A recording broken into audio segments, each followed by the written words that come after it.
All right, welcome to the summer reading program's Dungeons and Dragons chat.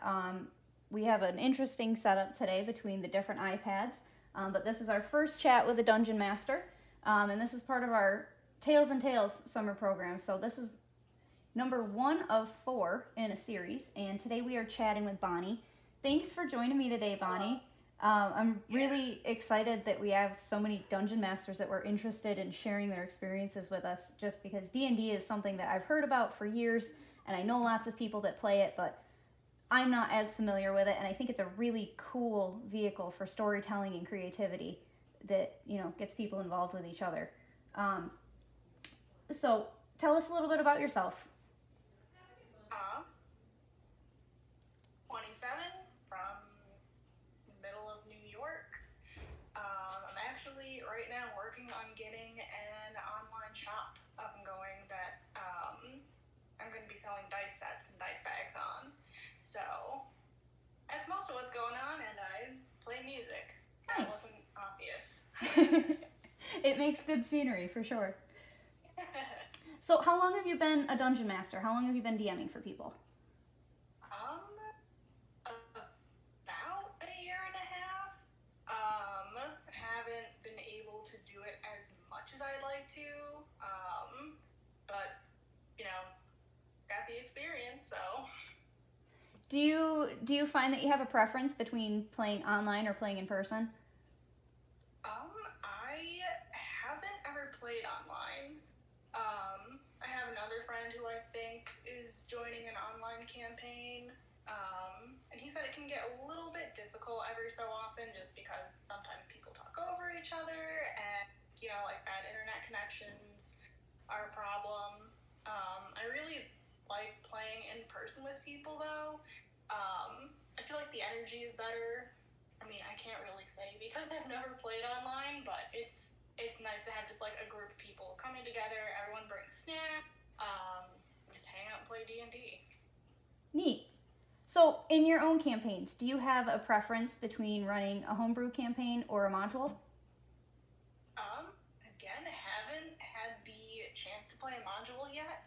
I really want to try it out, though, just because I've only ever played and ran homebrew campaigns. So I really want to do that at some point, but what got me interested in D&D in the first place, and DMing specifically, is the homebrew aspect of it. Like, you get to come up with, like, the world and the characters and the lore, and, like, you can make your own, like, magic items, and really just the world invention and being able to, like, come up with, like, all the fun little surprises that your players experience is really what makes it the most fun for me. I can understand that. That sounds really, really fun. Yeah. So, for your campaigns, how long do you generally spend preparing for one? It depends, kind of. Like, there are times when we'll end a session on, like a big cliffhanger, like, oh, and then you see the big bad evil guy, and then we stop, so I know, like, okay, coming into the next session, we're just gonna be fighting.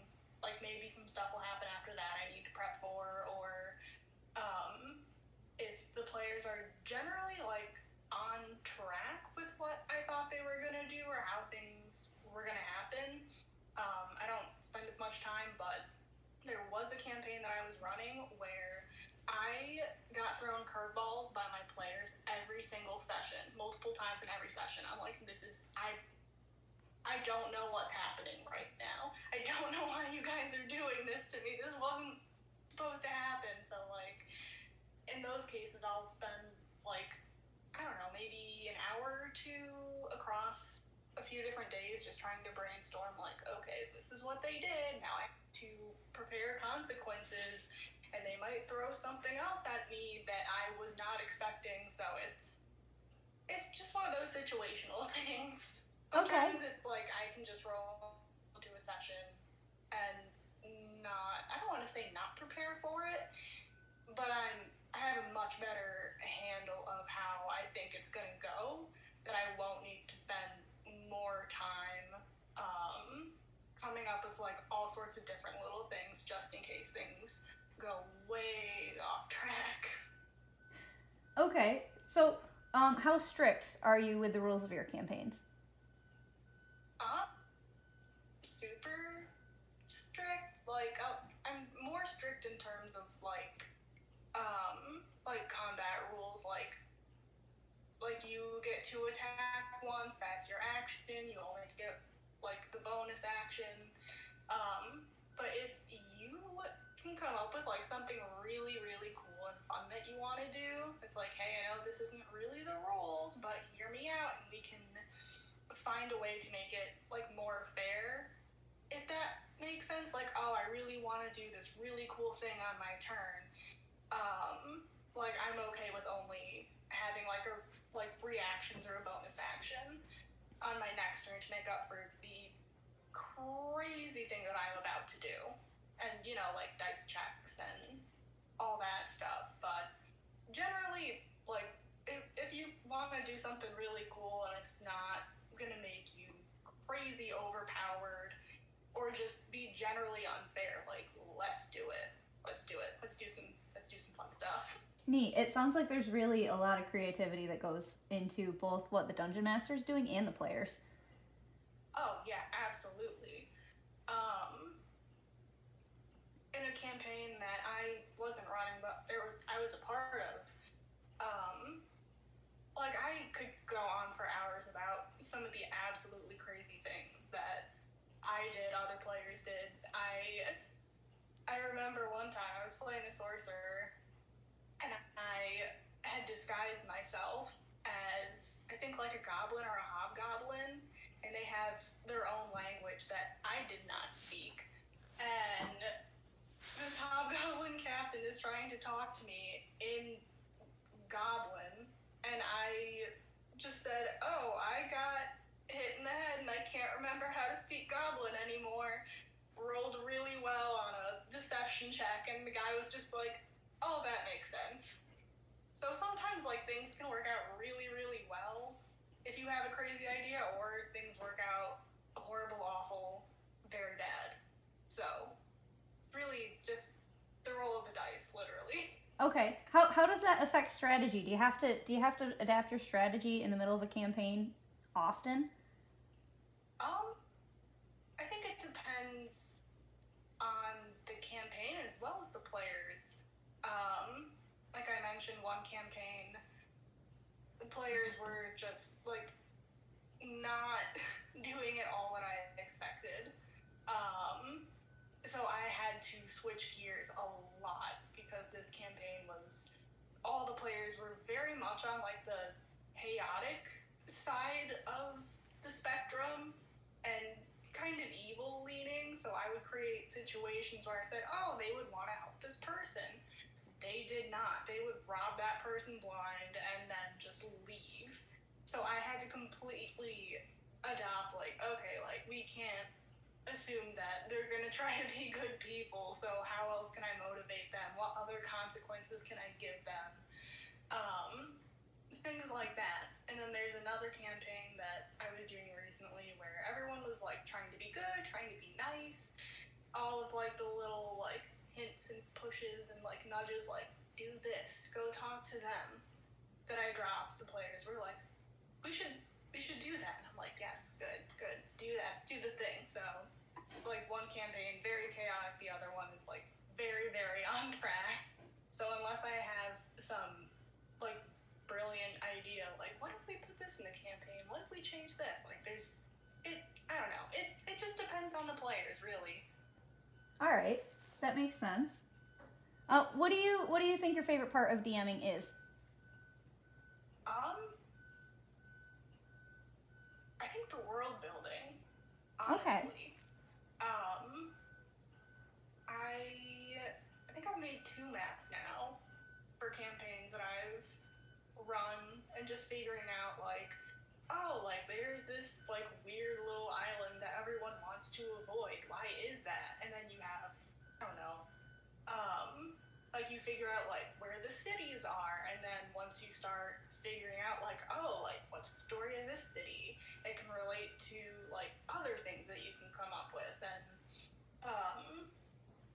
I don't know. I found that, like, when I'm doing just, like, the world-making process, I get so inspired by that the lore and the NPCs and a lot of the rest of components of just starting a homebrew campaign fall into place naturally. So, and it's just I just like to doodle and draw and stuff, so it's great. Cool. What do you find most frustrating about DMing?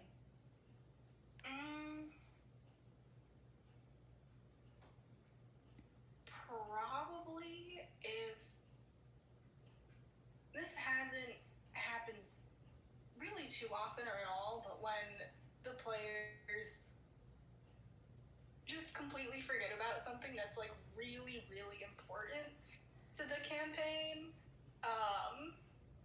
I remember one session, I really had to push, like, if there is anything that you want to say, or any evidence that you can bring, like, this is the time. And it took forever to get the point across, but they finally got it. That, and just when, like, if I'm trying to make, like, a really intimidating, like, character, like a big bad monster, and they're supposed to be in the campaign for a while, and the player's just, like, you're dead. I'm not scared of you, just, like, beat it in, like, 3 rounds of combat. It's very defeating. That's fair. Do you think there's any skills that being a dungeon master has helped you develop over time? Things that you've noticed improving? Definitely improvisation. Especially in those moments where things go off the rails a little bit and you're not ready for what's happening. Just being able to figure out, like, the best way to handle it in the moment. And definitely, I don't know, just, like, trying to be ready for everything. Things not going according to plan. I'm usually try and stick to a plan as much as I can, both in-game and in life, and just, like, being more flexible, taking things as they come a little bit better. So, cool. Yeah, definitely that. Cool. Can you give us an example of one of your, like, all-time favorite moments from either a campaign that you've DM'd or a campaign that you've been in as a player, even? Like, what's your highlight of Dungeons & Dragons right now? That's a hard one. You can pick 3 if it's easier. I'll try and keep it down to 1. I have a lot, but this is the one that is popping into my brain right now. It was a campaign that I was running, and there were, like, 2 groups of people, like, enemies that were fighting over territory. And the players were acting as kind of, like, double agents for both sides. Like, they were just trying to shop the best deal. Like, they did not care. But they go over to one side and they try to, like, get some kind of deal out of them and say, oh, like, we're supposed to kidnap, like, one of your guards. Like, can we just pretend to do that and take them back? The leader did not like that. Said no. They kidnap a guy anyway. Bring him over back to the other side. And what they didn't know is that I was planning on having the 2, like, leaders, like, get together and figure out, like, we're not each other's problem, it's somebody else. But they were so excited to get this kidnapped guy burst into the room of, like, one of the other, like, the other clan leader with the kidnapped person. They, like, throw him through the door, and then they see both clan leaders just, like, hanging out and talking to each other. And it was just, like, this great, like, oh, crap. She's not happy, and just the look on their faces. And it's, I think, a fun thing that DMs do, or maybe not a fun thing, but usually if a player is about to do something that is not a good idea, your DM will say, like, are you sure you want to do that? Are you sure? I did not say that. I just wanted to see it happen. Cool. All right, well, that's all the questions I have for you. Anything Awesome. that you want to tell the library universe about Dungeons and Dragons, or any final thoughts? Hmm. I guess my only final thought is, like, just have fun. Like, make sure you as the players are having fun, you as the dungeon master is having fun.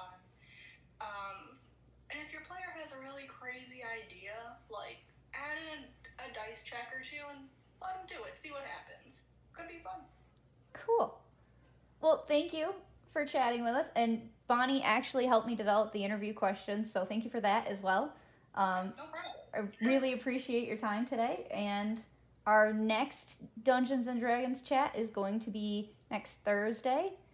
Check Facebook for details later on. But thank you, everybody.